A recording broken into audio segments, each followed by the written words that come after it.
Good morning sa mga kaibigan ko dyan.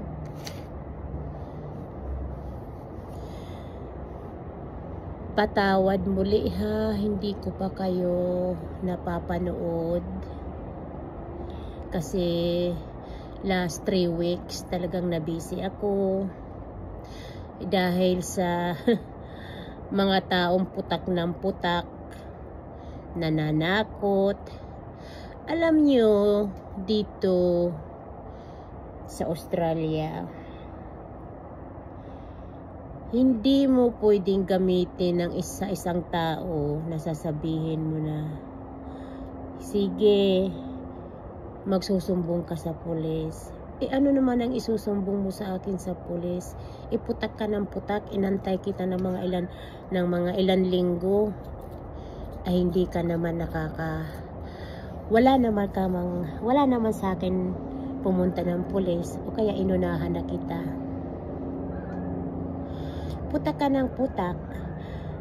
Alam nyo dito, kapag ginamit mo ang pangalan ng may mga katungkulan na wala ka naman ebidensya, hindi mo alam kung anong i-report mo, ay panggagamit yan ng pangalan nila. Bawal yan. Yung may mga katungkulan dito na mga halimbawa, mga pulis, hindi yan sila basta-basta pumapatol sa putak mo. Dahil ang putak mo ay wala kang ebidensya.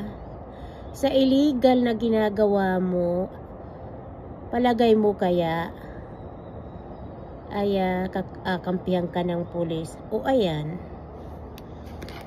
di ako na lang ang nagpunta sa pulis at saka abogado dahil hindi mo namang ginawa, putak ka lang ng putak, wala ka naman palang binatbat.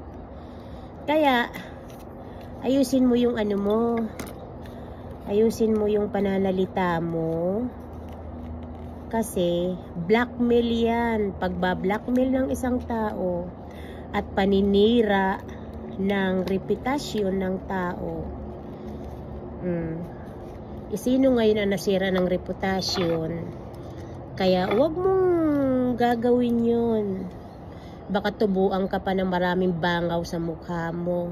Pagka maraming tumubo ng bangaw dito sa mukha mo lahat, baka ang pulis sa'yo ay matakot. Huwag yung gagamin yun. Sa totoo lang, real talks lang mga kaibigan, contents lang.